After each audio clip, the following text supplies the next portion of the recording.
안녕하세요. 오늘은 적천수를 공부하는 와중에 느낀 점을 말씀드려 보고자 합니다.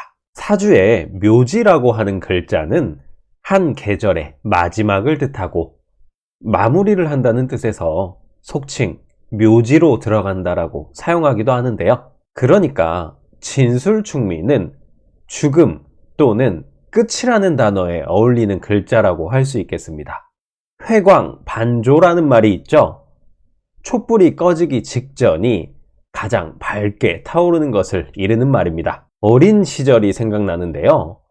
치매를 앓으셨던 할머니께서 갑자기 정신이 돌아오셨을 때 누구보다 밝고 맑은 표정으로 사과를 깎아주시고는 이제 늙었으니 가야지 라는 말씀을 하시고 곧장 몇 달 뒤에 돌아가셨던 기억이 나네요. 사주를 일러 운명을 보는 운명학이라고 하죠. 여기서 운은 움직일 운자입니다.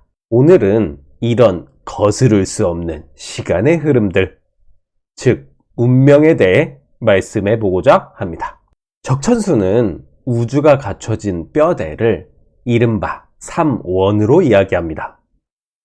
삼원은 동양사상에서 자주 등장하는 이른바 하늘과 땅과 사람이죠.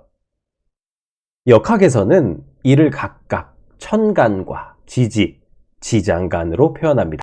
아버지를 뜻하는 하늘 천간과 어머니를 뜻하는 땅 지지, 지지 속에 암장되어 다양한 모습으로 그려져 있는 우리들 인간 지장간까지. 이 지장간을 볼 때면 마치 어머니 같은 지지의 땅 위에서 살아남기 위해 고군분투, 아웅다웅하며 살아가는 우리들 자신을 보는 것 같습니다. 지장간은 천간의 모습과 똑같은 형태를 띠고 있는데요.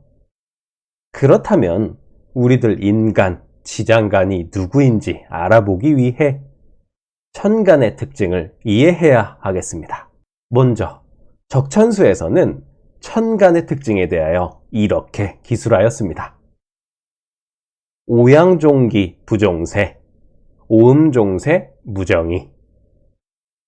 5개의 양간은 기를 쫓으며 새를 따르지 않는다.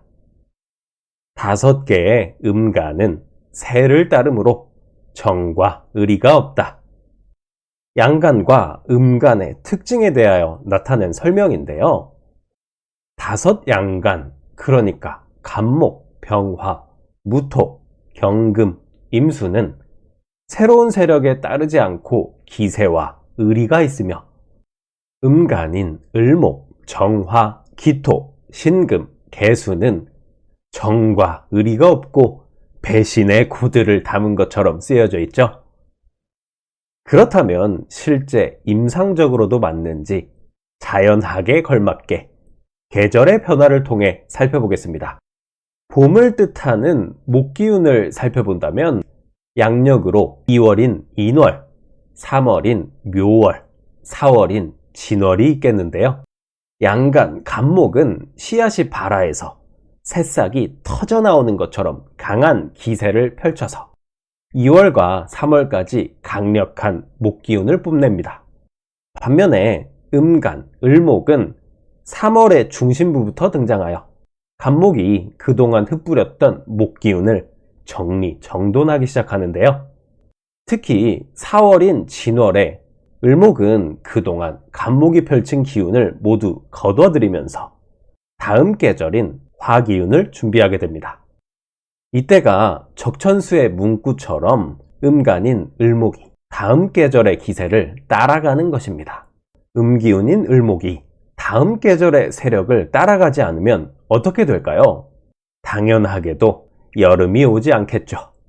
이것을 인간사에 적용하여 생각해보면 을목이 기존의 간목을 배신하고 새로운 계절인 여름, 화기운의 기세를 따라가니 정과 의리가 없어 보이기도 하겠네요. 그래서 이 진술충미, 환절기의 글자를 가진 사람들을 이른바 변화의 이중성과 순수한 예술성을 가지고 있다라고 합니다. 변화의 이중성은 위에서 설명이 되었지만 순수한 예술성을 가진다는 게 무슨 말일까요? 순수한 예술성이라 함은 당장에 마지막 불꽃을 태우는 듯한 화가 나 음악가의 숨결이 떠오르는데요.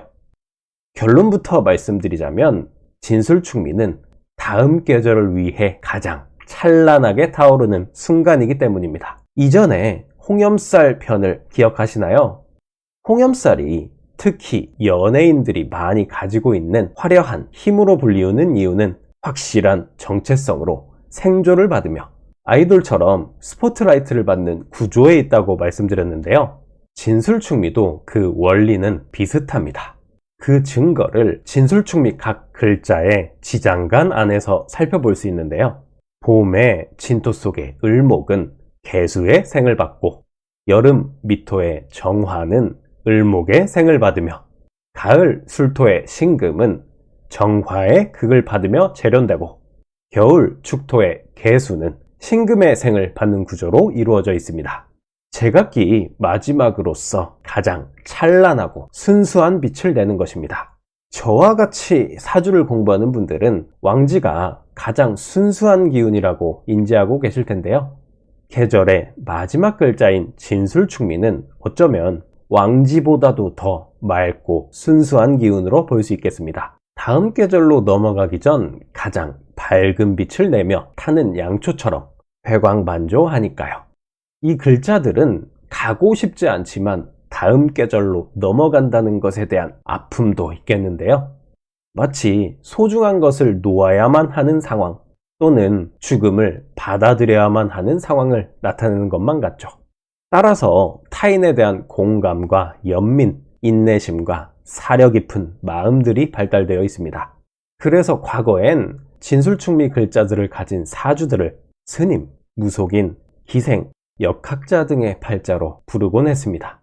불교의 용어 중에서 출가하신 스님들께 일명 계를 받다라는 용어가 있죠. 경계해야 할 계자를 쓰며 승려가 지켜야 할 행동규범을 뜻하는데요. 사주를 공부하고 있는 저는 이 단어를 볼 때마다 곧잘 개수가 떠오르곤 합니다. 십천간의 마지막 글자인 개수는 수오행의 뜻을 나타내요. 죽음 그리고 마무리를 뜻하죠. 물론 뜻이 다르지만 개를 받다라는 말이 저에겐 내가 마지막임을 받아들이겠다라는 엄숙한 선서로 느껴집니다. 최근에 넷플릭스에서 28년 후라는 영화를 감명 깊게 보았습니다. 좀비가 창궐한 세상에 사는 주인공 소년은 병든 어머니를 치료할 의사를 찾아서 좀비가 우글대는 본토를 향해 겁없는 도전을 시작합니다. 마침내 의사를 찾았으나 어머니가 암에 걸렸다는 사실을 듣고 어머니의 죽음을 받아들이기 힘겨워 하는데요. 이때 의사가 주인공을 위해 해준 말이 바로 메멘토 모리입니다. 우리가 모두 죽는다는 걸 기억하라이죠. 삶을 겸손하게 바라보게 만들면서 깊은 울림을 주는 단어인데요. 2025년 한 해 시청자 여러분께 그리고 저에게 많은 일이 있었을 것입니다. 목에서 화오행으로의 극적인 변화가 일어났으니 더욱 그랬을 텐데요. 시청자 여러분은 어떠셨나요? 저는 특히 비우고 보내줘야 할 것들이 더욱 느껴지는 한 해였습니다. 이제 우리 모두 2025년을 보내줘야 할 때입니다. 시청자 여러분도 아직 보내지 못한 것들이 있으시다면 올해의 마지막 12월과 함께 기쁘게 보내주고 26년 새해 병오년을 맞이하셨으면 좋겠습니다. 영화의 주인공처럼 소중한 이와의 이별을 준비하고 계시는 분들을 위해 영화 28년 후에 의사 선생님이 해주신 또 다른 말씀이 있습니다. 바로 메멘토 아모리스입니다. 사랑을 기억하라이죠. 보내고 싶지 않지만 보내주어야 다음 계절이 찾아옵니다.